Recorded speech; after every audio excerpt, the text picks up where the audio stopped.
What's going on, everybody? Josh Callaway here, SI Sooners, alongside John Hoover, Ryan Chapman, back at Gaylord Family, Oakland Memorial Stadium, ahead of the Sooners back on the road this weekend, heading up north to Lawrence, Kansas, to take on those mighty Kansas Jayhawks. Can't wait for it. Saturday morning, 11 a.m. Central Time start in Lawrence, Oklahoma's third true road game. Well, I guess second true road game. Got the neutral site sprinkled in there. You get the idea. Third game away from this stadium on Saturday. Of course, Lincoln Riley and NASCAR had their press conferences today. The big conversation continues to be Caleb Williams and everything he's done as he's set the college football world on fire in the past week. Doesn't really want to give all the credit to Caleb, though, does Lincoln Riley. He talked about everybody kind of being better on that offense the last couple of weeks. Yeah, it's been really interesting. It's a theme we saw after the Texas game. We saw again today.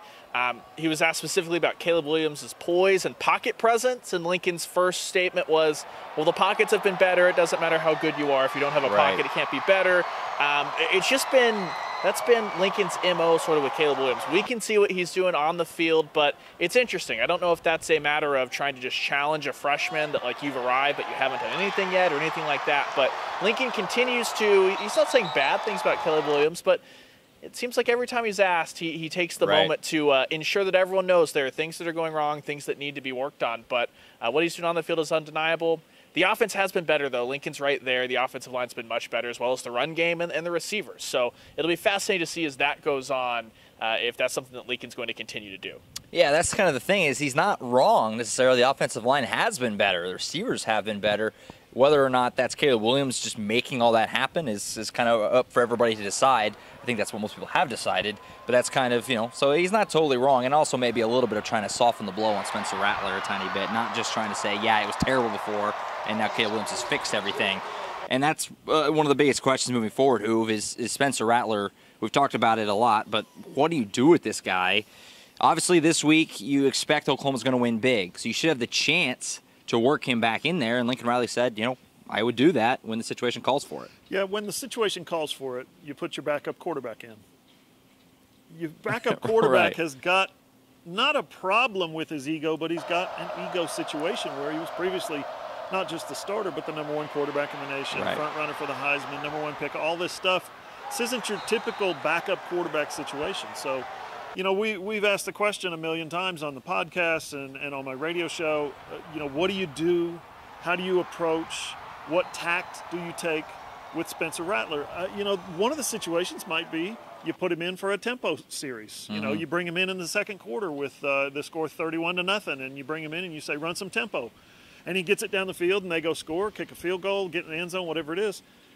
Then Spencer starts to feel a little bit better about himself. I just don't think you bring him in the middle of the third quarter up 58-0 and say, okay, big fella, it's your game now. You can't do that with a Spencer Rattler. I don't think you can. I think that does more harm than good. But, no, you're right. Lincoln Riley said specifically, when the game situation calls for it, if he's practiced well during the week, I'll put him in that situation. I don't know. Is it a red zone situation? Is it a 2-minute situation? Is it just a middle-of-the-game tempo? Or does he come in for mop-up time? It's an interesting situation. Oh, yeah. It's just such a delicate situation for Lincoln Riley trying to figure this out. It's an unprecedented spot, and you can tell that he's kind of trying to figure it out, honestly, with each passing week. Where do I put Spencer Rattler, and how do I use him while, not almost disrespecting him in a way like you're saying, just throwing him out there saying, okay, like he's a walk-on true freshman or something.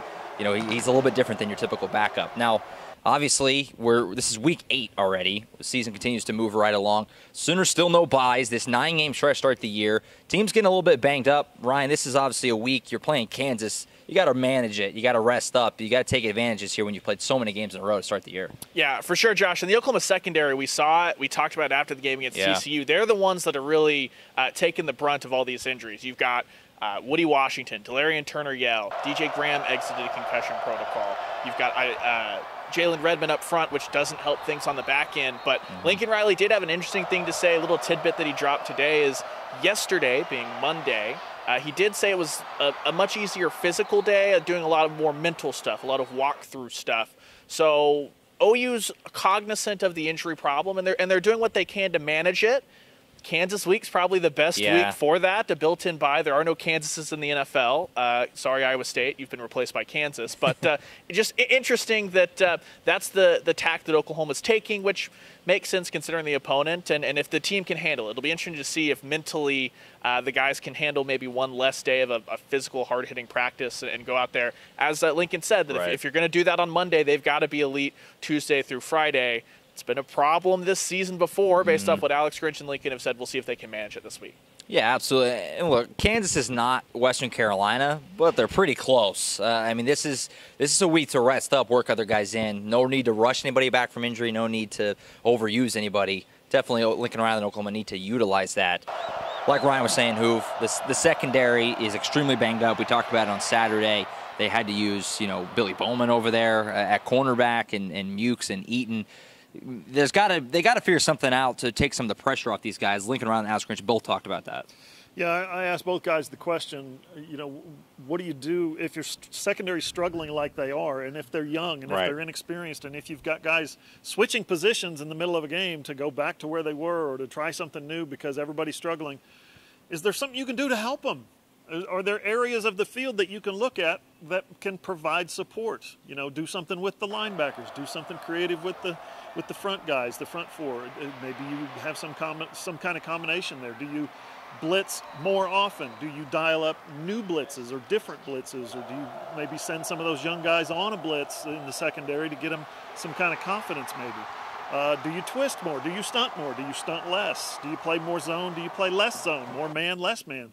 Something to change it up, something to fortify and support what they're doing because they're struggling. Now, Lincoln Riley said, the secondary played better on Saturday than we thought. I looked at it on film against TCU.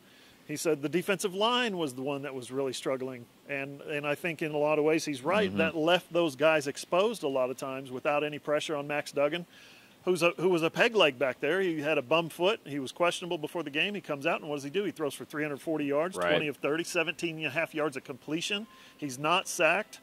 You got to come up with something. And Alex Grinch said, basically, his answer was, we're trying all of those things. We've tried them. We'll continue to try them, and we will try them in the future, is basically how he phrased it. Or we got around to hinting at that's what he's going to do. So, but, both coaches, and I think the whole coaching staff, the whole defensive coaching staff as a whole, I think they're all frustrated that there's not a higher level of play. We had talked in the preseason a million times about what? The depth. Oh, look at all the depth. Look at all the athletic ability on this team. Well, you put them out here on the field, and that depth disappears really quick when you start taking 4 or 5 starters off the field. You get into guys who really haven't played or they're really young, really inexperienced. It starts to show, and that's what we're seeing right now. Yeah, absolutely. And like you said, no sacks on Saturday. And Alex Grinch, he was pretty critical of the performance against TCU, and he said, I can't remember last time I was part of a no-sack effort or whatever. And that was, that's a pretty bold statement from Alex Grinch, who we've always said, he'll tell you like it is. And he pretty much said, TCU, that was not a performance that we need to have again moving forward. Should have a great chance for a bounce back. Like we said, Kansas on Saturday. We'll all be there at David Booth Kansas Memorial Stadium in Lawrence. Going to be an early morning up there at the library, right? That's what you called it the other day. Going to be fun. Oklahoma, Kansas, back on the road again. Game number 8 of this season as Oklahoma looks to move to 8-0 and extend that nation's longest winning streak. We'll catch you then. For John Hoover and Ryan Chapman, I'm Josh Callaway.